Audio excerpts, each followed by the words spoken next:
दैनिक जागरण आई next की प्रस्तुति राजनीति में आप सबका स्वागत है। राजनीति ये थोड़ा अलग हटकर है। हम लोगों ने इसे नाम दिया है राजनीति, यानी चाय के साथ राजनीति पर चर्चा। आज हम यहाँ मौजूद हैं कांके रोड स्थित मिशन ब्लू फाउंडेशन के दफ्तर में, और यहाँ हमारे साथ कई युवा हैं जो बातचीत करने के लिए तैयार हैं आगामी लोकसभा चुनाव के मद्देनज़र उनके मुद्दों पर। क्या मुद्दे होने चाहिए इस बार लोकसभा चुनाव में सुकुमार जी? सर, सबसे पहला मुद्दा मेरा ये होगा कि जैसे हम लोग बहुत जितने सारे स्टूडेंट हैं, लड़कियां जो होती है जो दूसरा ज़िले से पढ़ने के लिए यहाँ आती है दूर दूर से, जैसे बोकारो, धनबाद इधर, और जितने भी है लड़की लोग के लिए यहाँ पे रांची में कोई हॉस्टल नहीं है सर। है भी तो बहुत कम मात्रा में, और जितनी लड़कियां हैं, कुछ मेरे दोस्त भी है जो लोग मतलब गरीब घर से बिलोंग करती है, वो लोग पढ़ना चाहती है, आगे बढ़ना चाहती है, लेकिन किसी कारणवश वो राजधानी में आके पढ़ नहीं पाती है। तो हम सरकार से मतलब यही उम्मीद करेंगे कि अगला बार सरकार में जो भी आएंगे वो लड़कियों के लिए हॉस्टल ज़रूर बनवाए सर। तो ये आपने देखा कि बहुत ही संवेदनशील विषय को इन्होंने उठाया है। एक मेल होते हुए भी फीमेल यानी लड़कियों के बारे में आप सोच रहे हैं और उनके रहवास के लिए, उनके आवास के लिए, उनकी सुरक्षा के लिए ये बात कर रहे हैं, तो ये बहुत ही काबिल तारीफ़ है। हम लोग का झारखंड अलग राज्य होने का सपना का साकार जयपाल सिंह मुंडा का ये बाल बच्चा अनदेखा हो रहा है, क्योंकि आज तक क्वेश्चन लीक आउट हो रहा है, मंत्री लोग का बच्चा लोग का ही लीक करवा रहा है, और बाकी बेरोजगार गरीब लोगों के लिए ये सरकार नहीं है।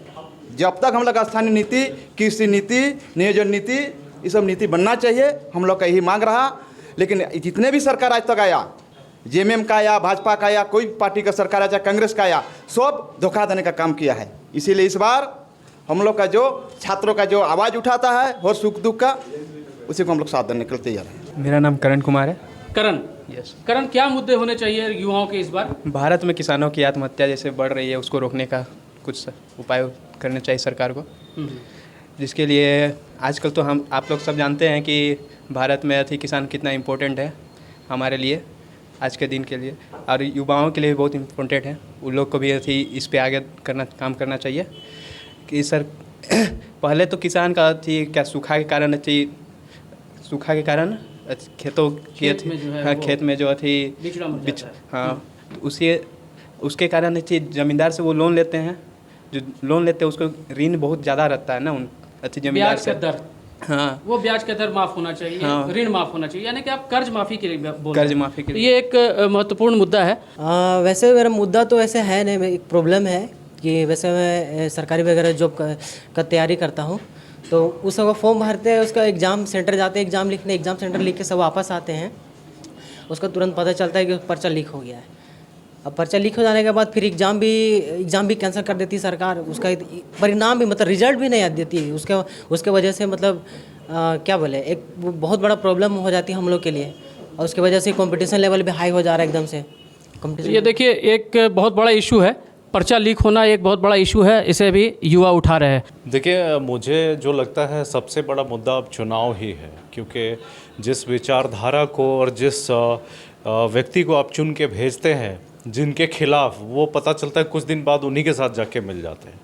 तो इस पे बहुत ज़रूरी है कि कोई नया कानून आए, चुनाव आयोग इसके ऊपर में एक नया बायलॉज लेके आए, क्योंकि आप देखेंगे कि इससे फिर वोटर्स बहुत कंफ्यूज हो जाते हैं। उन्हें लगता है कि हमने ये क्या किया, कौन था, कहाँ था, कैसे चला गया, किधर चला गया।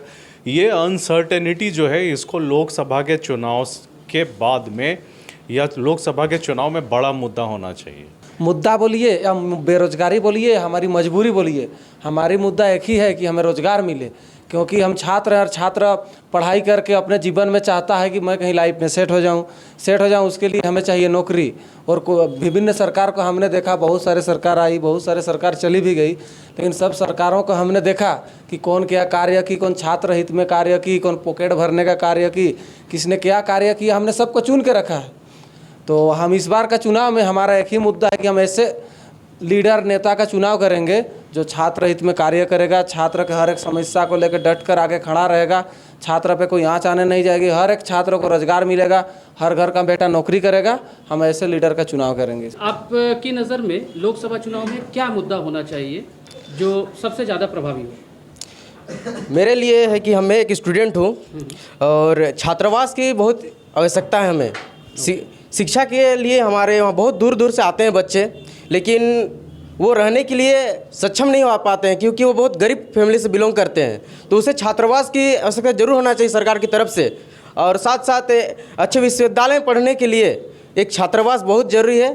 इसके लिए मैं बोलूँगा छात्रावास। जो भी चुनाव होते हैं उसमें देखते हैं कि उच्चतर शिक्षा के बारे में, जैसे कि इस देश में पीएचडी हो गया या फिर एमबीबीएस की पढ़ाई हो गई, ये जो उच्च स्तर की शिक्षाएं होती हैं इनको पढ़ने के लिए लोग देश विदेश में जाते हैं। यहाँ के जो लोकल लोग हैं, क्योंकि जो सम्राट लोग हैं, जो संपन्न परिवार से, वो तो पढ़ने के लिए चले जाते हैं, लेकिन जो गरीब परिवार से, ग्रामीण क्षेत्र से बिलोंग करते हैं, वो अपनी अरमानों को कैसे पूरा करेंगे? अभी के डेट में कितने बड़े बड़े मंदिर मस्जिद बन रहे हैं, लेकिन अभी विश्वविद्यालय कहाँ? वो तो एक जो आज से 20-50 साल को जो स्थिति थी आज भी वही बनी हुई है। यानी आप कहते हैं कि एजुकेशन में क्वालिटी आना चाहिए।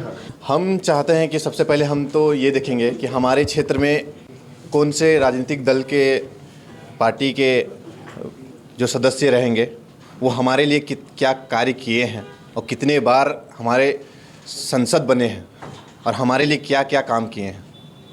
हम वो चीज़ को देखते हुए उनसे बात करेंगे कि आप इतने दिन तक हमारे क्षेत्र में संसद बने हुए थे, आपने हमारा क्या क्या काम किया।